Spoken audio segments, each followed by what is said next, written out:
The geography of Peru is amazing and diverse, and it does in fact define the culture. If we take a look at my map on the left, what I'd like you to see is that there are three distinct ecological zones. The green area represents the Amazon. The darker brown area with all those little teepee-shaped things, those triangular-shaped things, those are meant to be mountain peaks. So this is the Andes. And then the coastal region, which is a strip, is the desert region. So we have three very different aspects of the geographic environment. I have two pictures for you. One is the snow-capped Andes. That would be the source of water. It is the snows that will melt in the spring and provide water to the river valleys that are along the desert coast. And the slide that I have up here gives you maybe a little bit of an idea of how dry that coastal region right next to the ocean actually is. As a result of these three dramatically different zones, the Andean world has developed a social system that is based on 4 words, and those words will play into art, so we do need to talk about them.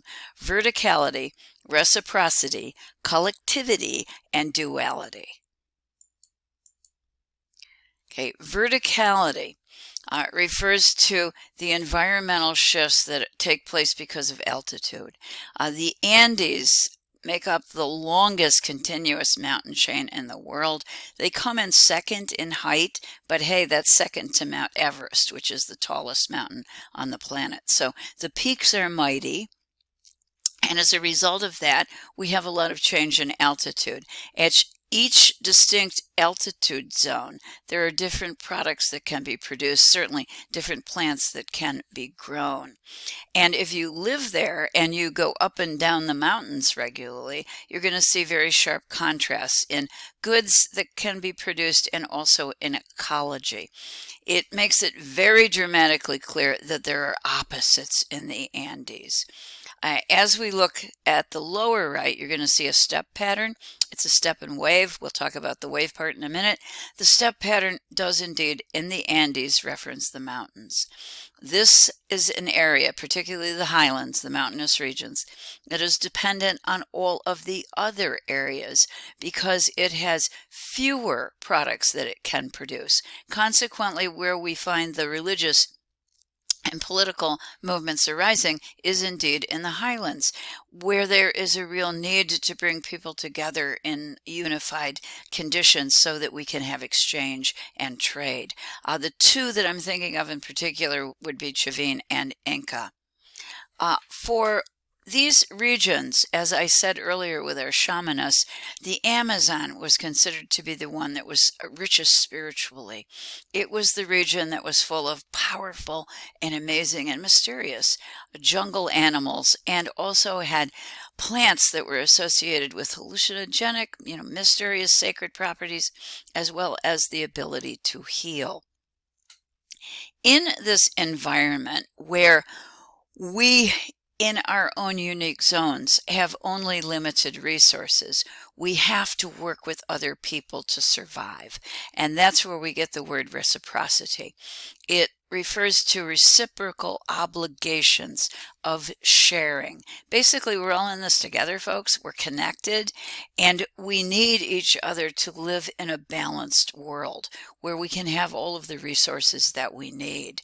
So this idea of reciprocity then is based on sharing products in other zones and is very much alive and well in Peru today. Just as an example, if you go to someone's house for dinner, you will take a gift because that person is doing something for you. It is ingrained in the social customs of Peru to be very generous in terms of paying back or being reciprocal.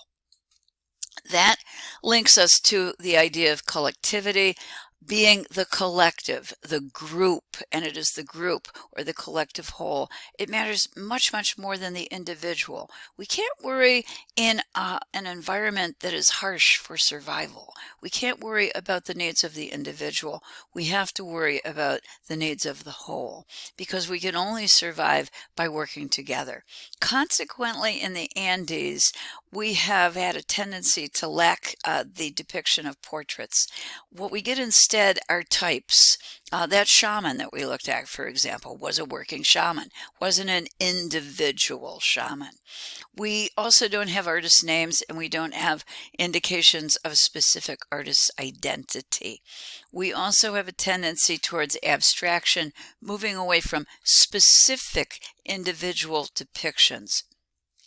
There also seems, in general, to be a lack of narrative based upon history or historical events, because our emphasis is on the whole, the collective, over time and space, and not on an individual or a group at a particular point in time. All of this together, I think you can see, takes us to duality. Andean art is going to stress opposites. It's going to give us linked shapes that merge together. It is going to give us doubling of forms and sometimes things that are specifically made in pairs. I give you two examples, and the first one is our double-headed vision serpent that we've already looked at in terms of Paracas.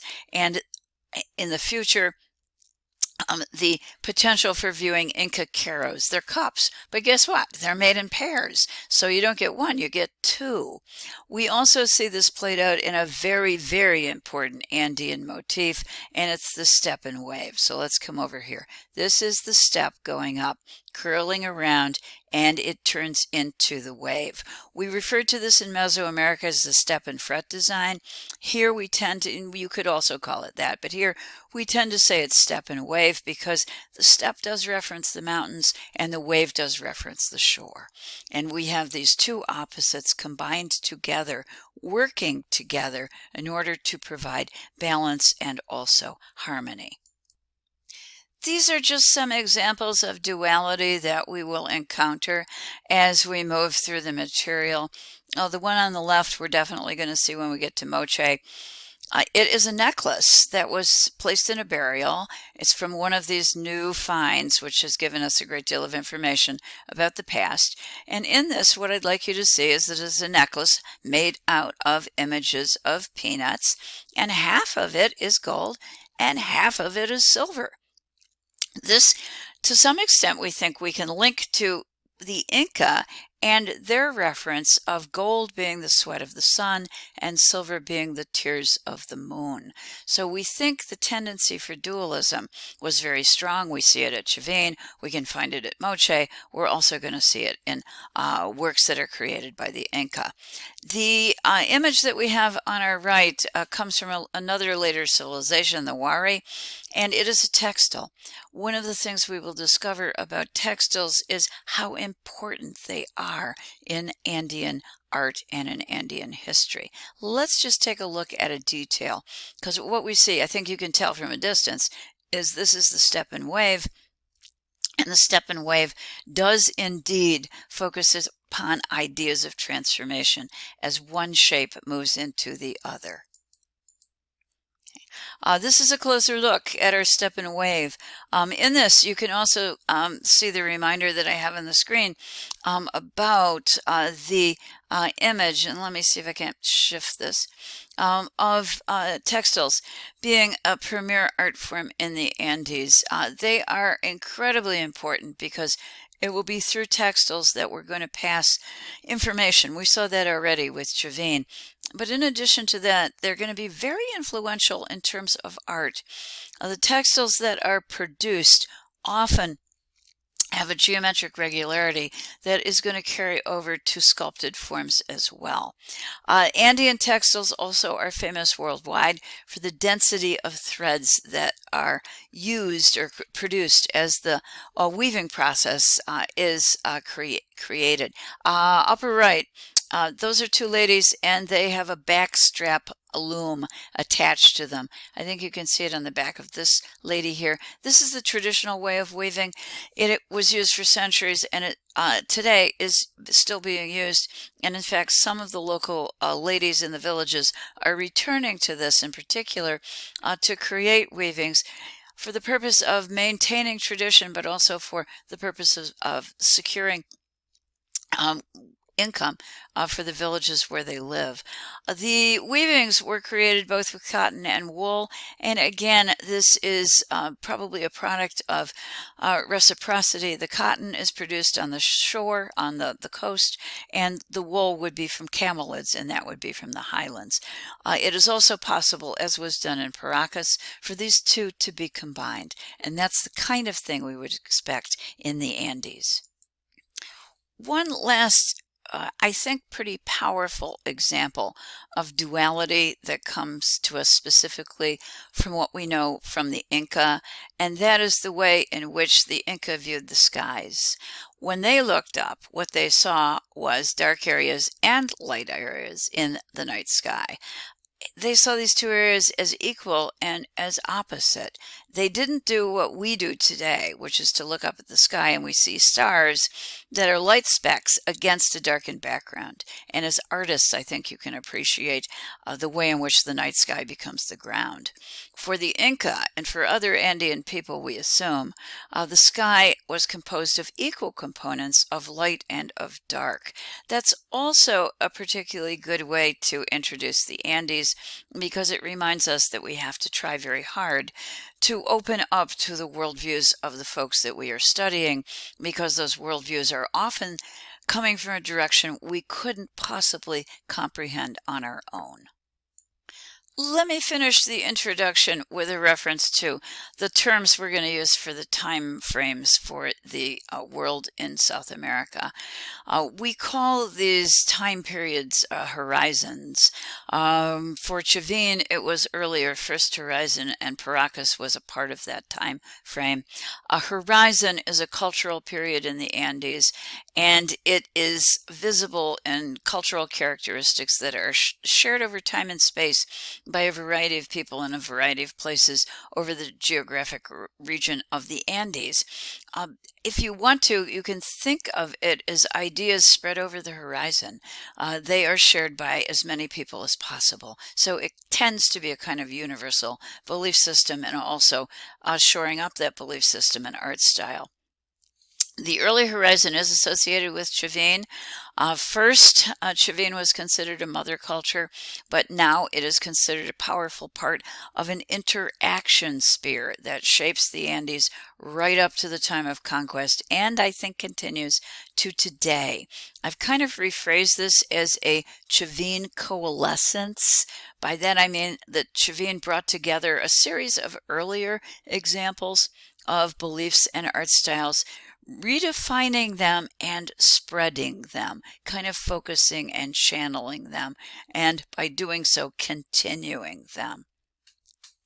There is an early, a middle, and a late horizon.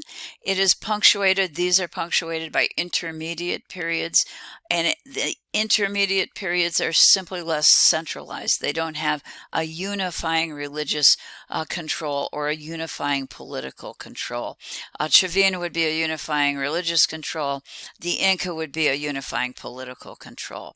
The intermediate periods, in contrast, are characterized by greater fragmentation and greater differentiation, more uniqueness to individual groups of people in different and varying geographic settings.